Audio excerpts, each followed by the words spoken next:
लगइयो ओ कुशल चाहो जीवन में तो मामा ते बच के रहियो।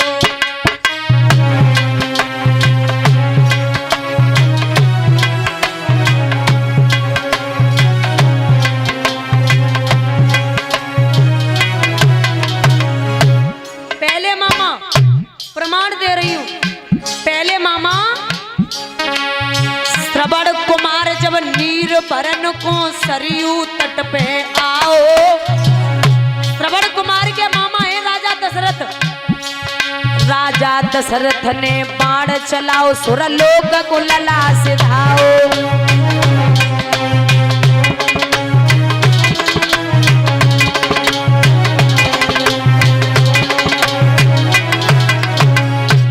श्रवण कुमार के मामा राजा दशरथ दूसरे मामा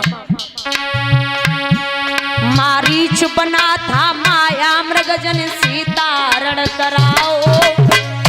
रावण का मामा कुटुंब सहित बा रावण को बन सत्यानाश कराओ।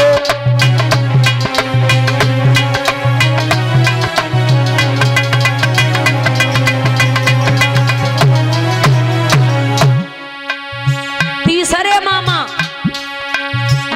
कंस थे श्री कृष्ण के बारी पाप कमाए, बहनाएं अपनी को दुख दियो और 6 भांजे मरवाए।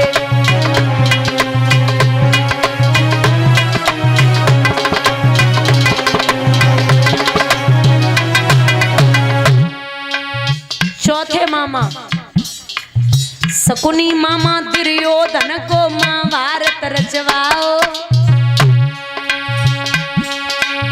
शकुनी मामा दुर्योधन को महाभारत रचवाओ। 101 खास भांजे समर भूमि मरवाए।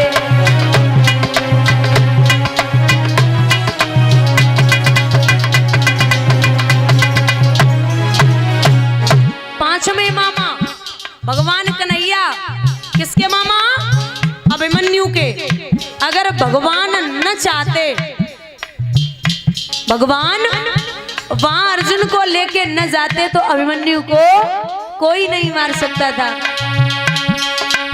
माधव मामा अभिमन्यु के जन चक्राव्यूह रचवाओ और अर्जुन को जे बाहर ले गए अभिमन्यु मरवाओ।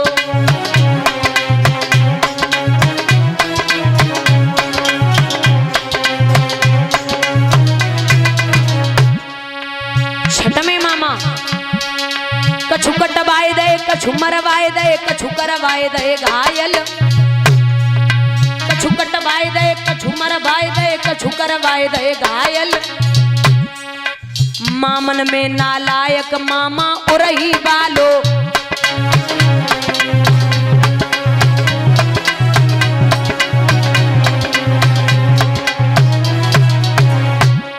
ये तो है गए रामायण गीता महाभारत के मामा। अब आज के मामा सुनो। बिटिया बालो शादी होती है जब, बिटिया बालो दान दे तुए जाकी जितनी सामा। बीच में आए के टांग अड़ाए दे खास लली को।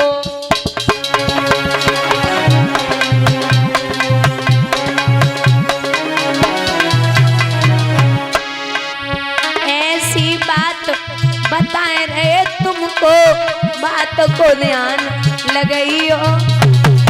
कुशल चाहो जीवन में तो मामा से बच के रहियो।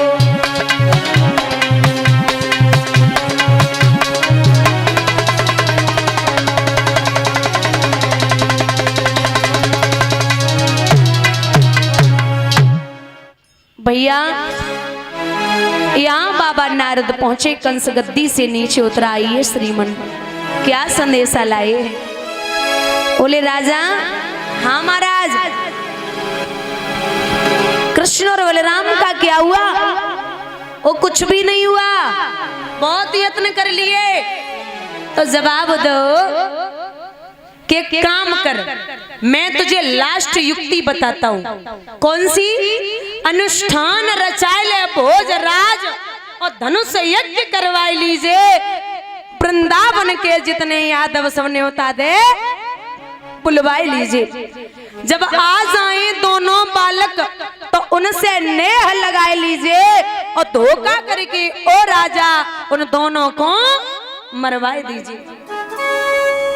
पत्र लिख और उस पत्र में ये लिखना कि हे यादवों के बाबा नंद, आप परिवार समेत मेरे यहाँ अपने बच्चों को लेके धनुष यज्ञ चल रहा है उस यज्ञ में मौजूद हो। पत्र अक्रूर जी को दिया। माताओं शांति बना रखो। अक्रूर जी जब चिट्ठी को लेके पहुंचे तो सबसे पहले कृष्ण सो भेंट भई है। प्रणाम करो चाचा, आप ठीक है ना? तो अक्रूर जी बड़ी प्यारी बात कहते हैं कि अरे कन्हैया, मुझे तो ये समझ लो जैसे 3200 दांतों के अंदर जिभ्या निवास करती है, मैं उसी तरीके से वहां रहता हूं। सब कुशल मंगल है? बोले सब ठीक है। निमंत्रण आया है। अरे मामा के यहाँ से निमंत्रण है तो ऐसा नहीं हो सकता कि कृष्ण ना जाए, जरूर जाऊंगा। अक्रूर जी जब घर पे आए, मैया यशोदा ने सुनी है कि लाला मथुरा जाएगा। महाराज पैरों तले जमीन खिसक गई और कृष्ण के सर पे हाथ फेर के बोली, बच्चा चाहे जमीन आसमान एक हो जाए लेकिन मैं तुझे मथुरा नहीं भेजूंगी, तू मथुरा नहीं जाएगा। भगवान बोले, अरे माँ आज जा रहा हूं, परसों लौट आऊंगा, काय को परेशान है? बोले नहीं लाला, हमें पता है कि तू अगर एक बार चला गया तो तू लौट के नहीं आएगा। अरे लोग कहते हैं ब्रज के कि तू देवकी का बेटा है, लेकिन कृष्ण मैंने कभी नहीं माना, और आज अगर तू मुझे छोड़ के चला गया तो ये निश्चित हो जाएगा कि तू देवकी का ही बेटा है। भगवान बोले, अरे ओ माँ कब आवरी है गई है, काय को परेशान है? अरे मैं आज जा रहा हूं, वापस आ जाऊंगा। तो मैया आंखों में आंसू लेके बोली, कृष्ण अगर तू जाना ही चाहता है तो एक काम कर दे, क्या हमें साथ ले चल और बाबा नंद को दास और हमें दासी बनाए के रख लिए। बच्चा मैं जीवन में कुछ नहीं बोलूंगी, लेकिन हमें छोड़ के मत जा। आप किसी के यहाँ 5-6 दिन रुके तो स्नेह बढ़ जाता है, और भगवान तो 11.5 वर्ष तक, भगवान 11.5 वर्ष तक ब्रज में रहे। वो ब्रज के लोगों को कौन समझाए? गायों ने अपना भोजन नहीं किया, बछड़ों ने अपनी माताओं का दूध नहीं पिया, बहुत व्याकुल है, रो रहे, क्योंकि कृष्ण रोज गालियां खाता था मेरी वजह से। माँ रोज डांटती थी कि कन्हैया तू गायों को दूध जो गायों का निकलता वो बछड़ों को पिला देता है, आज से मुझे कौन दूध पिलाने वाला होगा?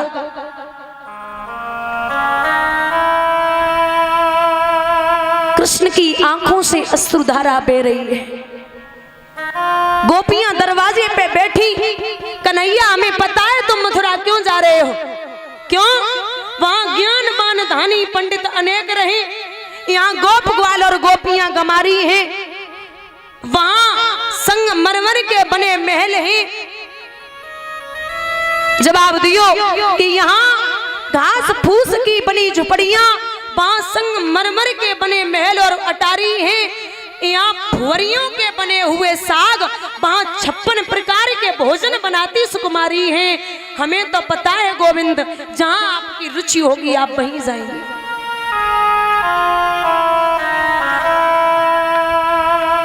भगवान बोले, कैसी बात करती हो?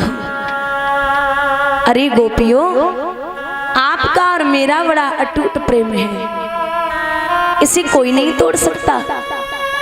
गोपियां बोली कन्हैया प्रेम तो तब होगा जब तुम यहाँ से जाओगे नहीं। ये कौन सा प्रेम है कि आप मुझे छोड़ के जा रहे हो? भगवान बोले काम है थोड़ा, और काम करके मामा के यहाँ निमंत्रण है और भोजन पाके वापस आ जाऊंगा। नहीं जाओगे। कृष्ण मैं तेरे हाथ जोड़ती हूँ कन्हैया, अगर बचपन से और आज तक हमने तो पे हाथ उठाओ या छाछ की वजह से लड़ाई की हो, माखन की वजह से डांट दिया हो, तो कान्हा हमें माफ कर दे, लेकिन माधव मुझे छोड़ के मत जा।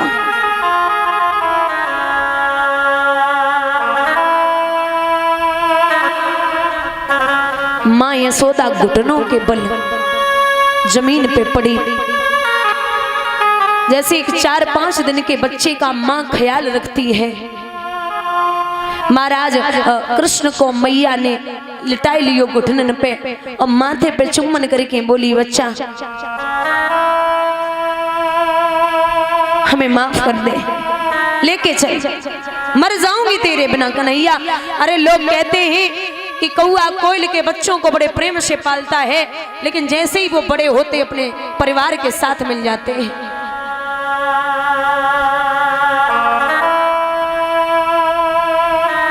भगवान बोले विचलित मत हो, आऊंगा।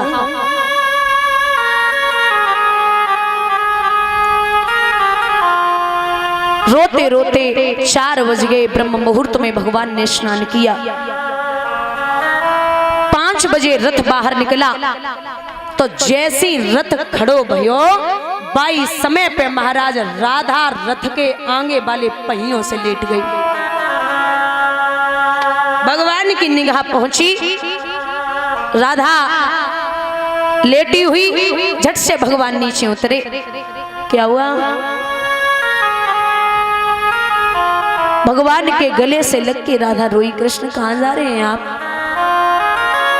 मथुरा जा रहा हूं, मुझे छोड़ के।